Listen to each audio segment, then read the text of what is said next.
The scene where Romeo and Juliet embrace in a lavish room after their wedding night melted the hearts of audiences in Romeo and Juliet, 1968.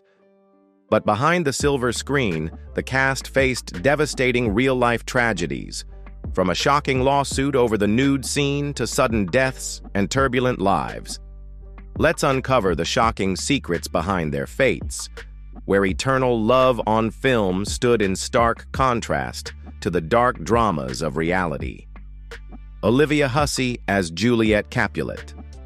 Olivia Hussey was born on April 17, 1951, in Buenos Aires, Argentina. In 1968, when Olivia was just 15 years old, director Franco Zeffirelli cast her as Juliet Capulet in the masterpiece Romeo and Juliet. Her innocent beauty and mature performance earned her a Golden Globe Award and made Olivia the most iconic Juliet of 20th century cinema. But the price of early fame was steep. After the film's overwhelming success, Olivia experienced a psychological crisis. She developed agoraphobia, avoided crowds, and became reclusive. Despite giving a career-defining performance, she was paid only £1,500, while the film grossed millions. Hussey bluntly called it the first injustice. That same year, she entered a relationship with actor Christopher Jones. But instead of love, she faced sexual abuse, an unplanned pregnancy, and had to undergo an abortion in silence. The story only became public years later, revealing the fragility behind her once angelic image. In 1971, she married Dean Paul Martin, son of singer Dean Martin, and had a son, Alexander. They divorced in 1978 but remained on good terms. In 1987, Martin died in a military plane crash, leaving a lasting void in her life. From 1980 to 1989, Olivia was married to Japanese singer Akira Fuse and had another son, Maximilian. In 1991, she married for the third time to musician David Glenn Isley and had a daughter, actress India Isley.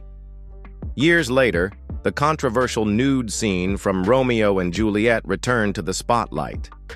In 2022, she and co-star Leonard Whiting filed a lawsuit against Paramount Pictures, accusing them of filming the sensitive scene while they were minors without proper consent. However, the $500 million lawsuit was dismissed in 2023. Hussey later revealed that although she had once defended the scene, it had caused her lasting psychological trauma. In 2008, Olivia was diagnosed with breast cancer and underwent a double mastectomy.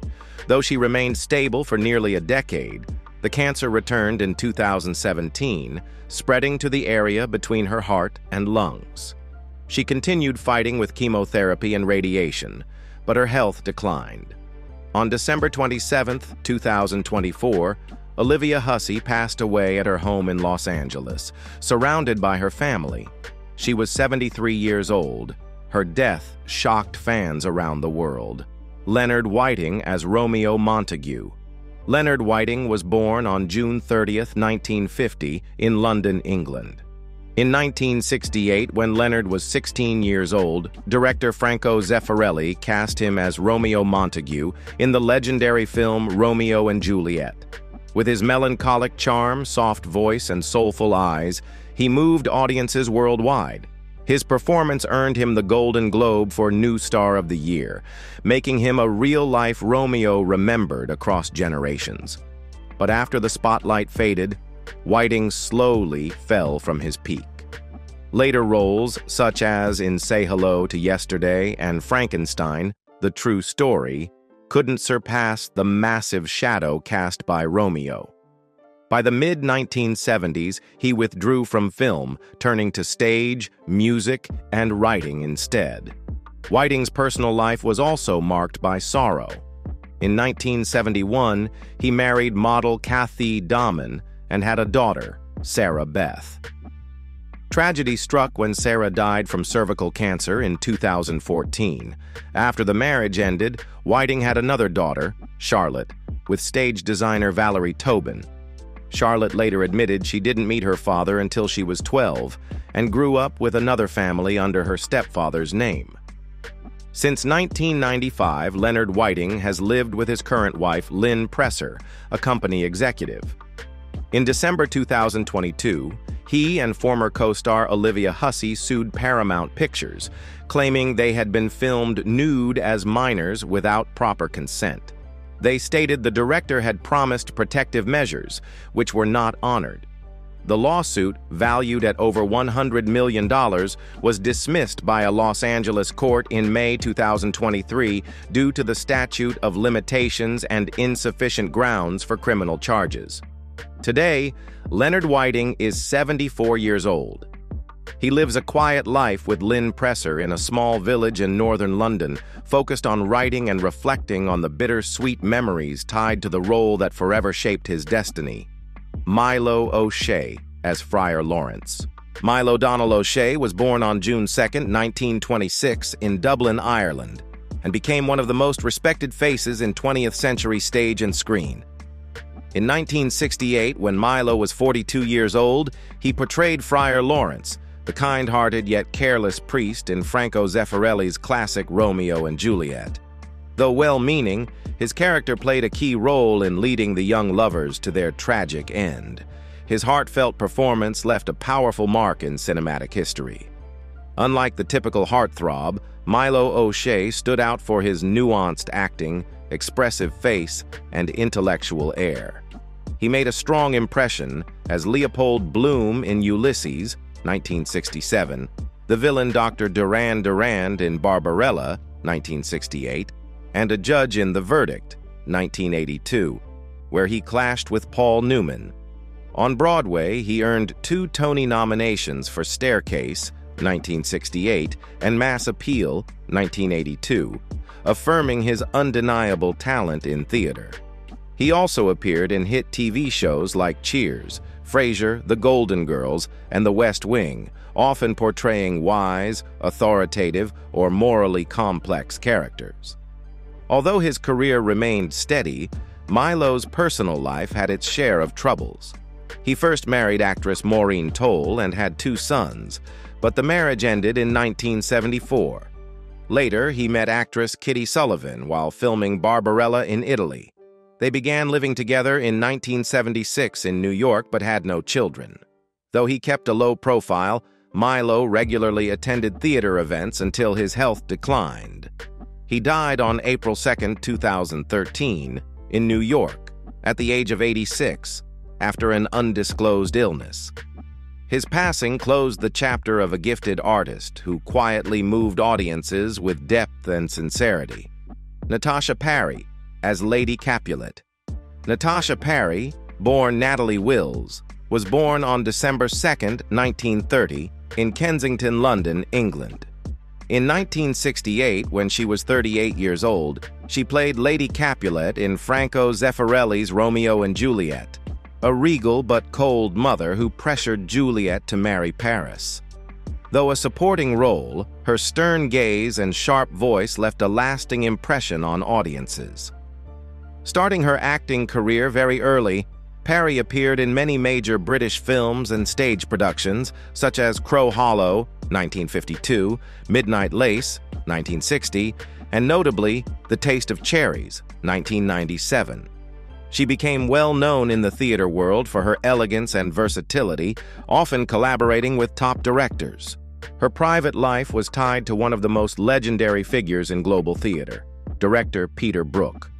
They married on November 3, 1951, and had 2 children together, Irina Brook and Simon Brook, both of whom followed artistic careers. In the 1970s, the couple moved to France, where they helped create one of Europe's most influential centers for experimental theater.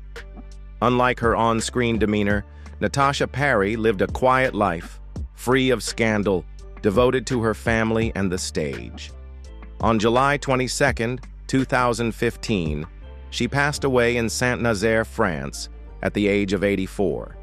Though no specific cause was publicly confirmed, it was believed to be a stroke following a period of declining health.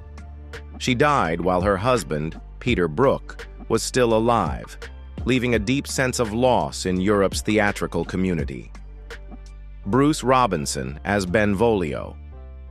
Bruce Robinson was born on May 2, 1946, in London, England. In 1968, when he was 22 years old, he appeared on the big screen as Benvolio, Romeo's loyal friend, in Franco Zeffirelli's masterpiece, Romeo and Juliet.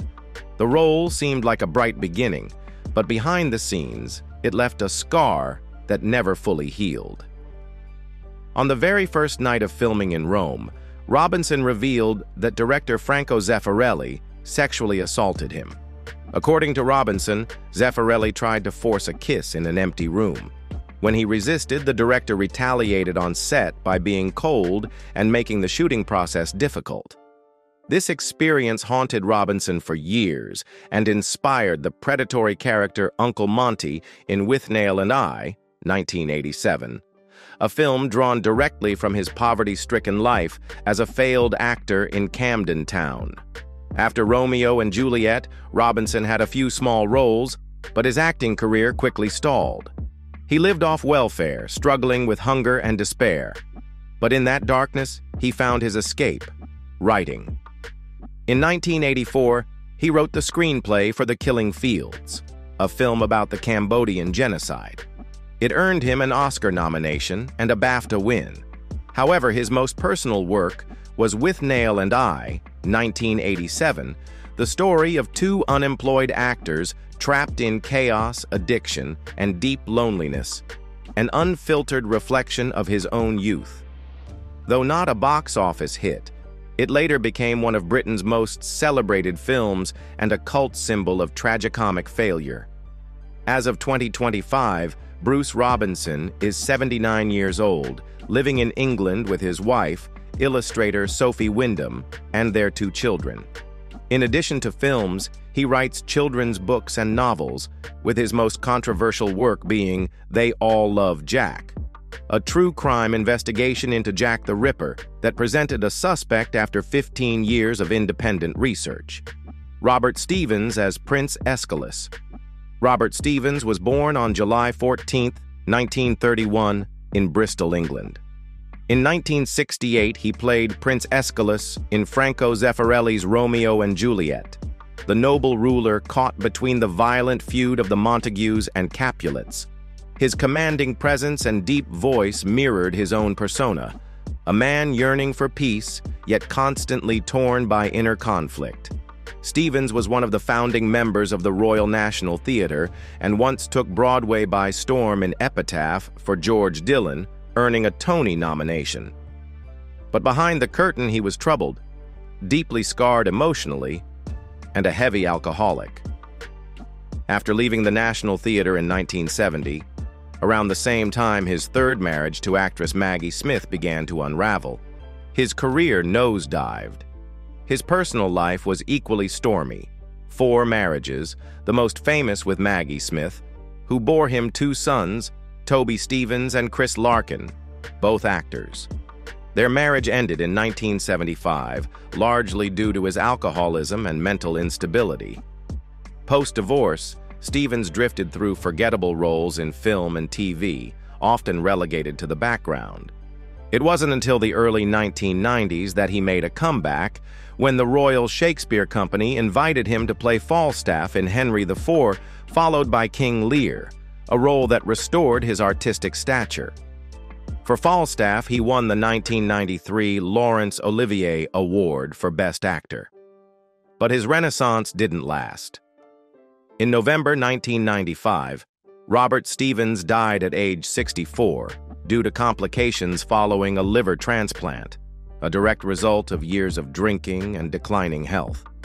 His death came less than a year after he was knighted, a bitter paradox that closed the life of a genius who ultimately destroyed himself. John McAnary as Mercutio. John Murray McNary was born on November 1, 1943, in Walsall, England. In 1968, when John was 25 years old, he played Mercutio, the impulsive, witty, and courageous friend of Romeo, in Franco Zeffirelli's masterpiece, Romeo and Juliet. With explosive, natural, and layered acting, McInerney turned Mercutio into one of the most unforgettable characters in the film. The role earned him a BAFTA nomination and was seen as a brilliant start to a promising career. He became a heavyweight in British theater. McInerney shared the stage with Patrick Stewart, Stephen Burkhoff, and Vanessa Redgrave, playing leading roles for the Royal Shakespeare Company and the Globe Theatre. He was also the author of the play Merry Christmas, Mr. Burbage, which honored the creation of the original Globe Theatre, and he personally led an artistic parade reenacting the historic journey of transporting the theatre's oak beams. In his personal life, McInerney was married to actress Stephanie Beacham and had 2 daughters. He also had another daughter with French painter Sophie Bollock. However, after his marriage ended, he gradually stepped away from the spotlight, focusing on community performances and heritage-driven artistic projects. On April 12, 2019, John McInerney passed away at the age of 75, after years of quiet dedication to traditional theater. His ashes were scattered at St. Leonard's Church, closely associated with Shakespeare and where he had performed some of his final plays. Paul Hardwick as Lord Capulet. Paul Victor Hardwick was born on November 15, 1918, in Bridlington, Yorkshire, England. In 1968, when Paul was 49 years old, he portrayed Lord Capulet, Juliet's stern father, in Franco Zeffirelli's Romeo and Juliet. His performance captured the essence of an aristocratic man full of authority, but also rigid and overbearing, especially in the scene where he furiously insists Juliet marry Paris. With his commanding voice and intimidating gaze, Paul Hardwick evoked both fear and sorrow from audiences.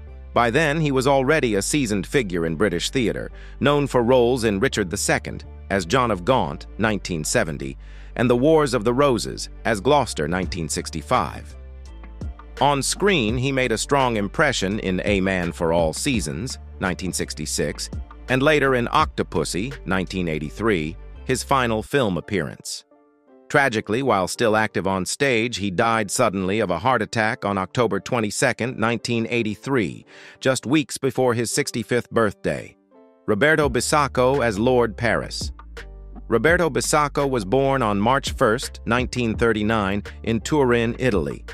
He originally worked as an accountant, but left the profession to follow his passion for acting, enrolling in the Academy of Dramatic Arts in Rome in 1850-1960.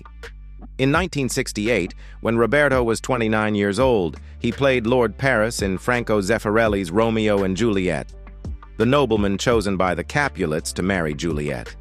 Though not a lead, Lord Paris appeared in key scenes such as the Capulet Ball and the tragic crypt finale, representing the societal pressure against free love.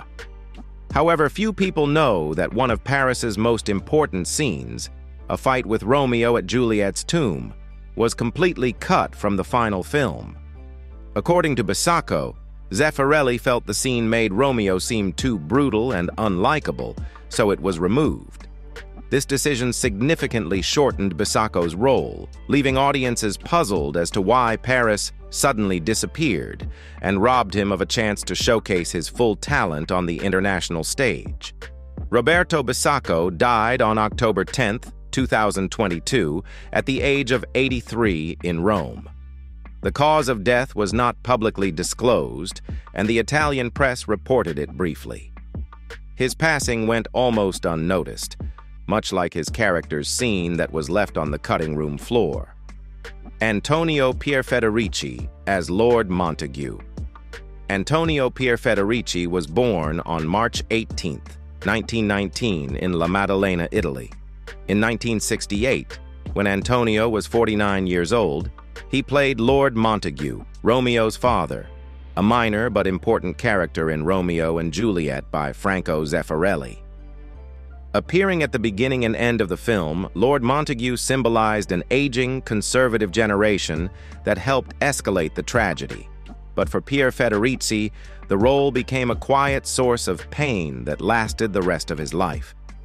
Because of his heavy Italian accent, director Zeffirelli decided to have his lines dubbed entirely by Laurence Olivier, the legendary British stage actor.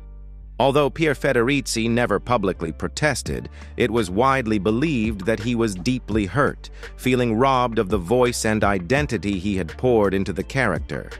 The incident harmed his international reputation and discouraged Western producers from casting non-native English speakers in major roles. Once a rising figure in Italian cinema, having worked with Luchino Visconti and starred in Gli ultimi giorni di Pompei, 1950, he gradually returned to the stage and withdrew from international film sets. In his final years, Pier Federici rarely spoke about Romeo and Juliet. He continued performing at major theaters, but his health slowly declined. He passed away on January 6, 1999, in Rome at the age of 80, leaving behind a respected but bittersweet legacy. Keith Skinner as Balthazar. Keith Skinner, born in 1946, is a British actor. In 1968, when Keith was 22 years old, he played Balthazar in Franco Zeffirelli's Romeo and Juliet, Romeo's loyal servant. It was Balthazar who rode through the night to inform Romeo that Juliet was dead, unintentionally setting off the final chain of tragic events. Although his screen time was brief, Skinner's character played a pivotal role in the story's heartbreaking conclusion. However, instead of launching his career, the role became a quiet shadow of glory. There was no promotion, no interviews after the film, and Skinner faded into the margins of the entertainment industry as all the attention focused on the two leads. In a rare interview, he once admitted that Balthazar was the biggest opportunity of his life, but it was completely overshadowed, leaving him to struggle in despair for new roles. During the 1970s, Skinner managed scattered supporting roles on television, such as Z-Cars, Doctor Who, and The Slipper and the Rose, but none of them brought a breakthrough. That era pushed him into deep depression, and he resorted to manual labor jobs just to survive. Worse still, in the 1980s, he began to abuse alcohol, something he later confessed nearly destroyed his entire life. Fortunately, Skinner overcame it and found his true calling in an unexpected place: criminology. As of 2025, Keith Skinner is 79 years old, living a quiet life and still active as an author and criminal historian. He was once the messenger of death in a fictional tragedy, but his real-life journey has been one of spiritual survival, from glory to rock bottom and then rebirth. Esmeralda Ruspoli as Lady Montague. Donna Esmeralda Giovanna Amelia Palma Maria Ruspoli was born on June 24, 1928, at Palazzo Volpi in Rome. She was not only an actress but also a legitimate princess of the Ruspoli family, one of Italy's most aristocratic lineages. At 40 years old, she played Lady Montague, Romeo's mother, in Franco Zeffirelli's Romeo and Juliet, 1968, a small but distinctive role. She was the only character to die of a broken heart, not violence. Born into luxury, raised by servants and private tutors in a palace that once welcomed European dignitaries and artists, Esmeralda lived under the heavy weight of lineage. Her father, Carlo Ruspoli, was a descendant of the Poggio Suassa line, and her mother, Marina Volpi, was the niece of Count Misurata, a politician close to Mussolini. Esmeralda was expected to be the perfect aristocratic woman, discreet, refined, obedient, and married by arrangement. But her heart rebelled. After World War II, she was sent to Lausanne, Switzerland, where she discovered existential philosophy and modern literature and began questioning the life she was expected to accept. After returning to Italy, she reluctantly enrolled in a nursing school in Milan as her mother wished. But a few years later, she secretly dropped out and joined the Accademia Nazionale di Arte Drammatica Silvio D'Amico in Rome, a cradle of Italian theater legends. A princess on stage was seen as disgraceful. At Rome's social gatherings, her aunts in the Ruspoli clan refused to say her name. Former classmates avoided mentioning her, as if fearing scandal by association. Rumors said her family cut her off financially during her early years in the theater, forcing her to live on side jobs and minor roles in regional plays. She once slept on a dressing room couch for weeks while acting in summer productions in the Tusia region. It wasn't until 1962 that she landed her first major role, playing Mary, Queen of Scots in Seven Seas to Calais. The performance was well received and led to parts in notable films like L'Avventura, Criminal, and A Place for Lovers. But it was never Hollywood. Her roles were mostly secondary: mothers, aristocrats, women bound by societal norms. Despite her innate elegance, producers never saw her as a marketable lead. In real life, she married actor Giancarlo Sbraglia, a match considered unsuitable by royal standards. They had 3 children, including director Viola Sbraglia. However, the marriage was troubled. Close sources revealed Esmeralda endured infidelity, postpartum depression, and long periods of separation from her husband's family. By the late 1970s, she withdrew from cinema, settling mainly on the island of Panarea, where she sought peace and seclusion. In 1988, news of her death surfaced without official explanation, simply stating a prolonged illness. Some sources suggested cancer, others pointed to severe depression, and a few even hinted at suicide, but nothing was ever confirmed. Esmeralda Ruspoli died on September 1, 1988, at the age of 60. Her family issued only a brief statement as if to erase the unconventional chapter of her life.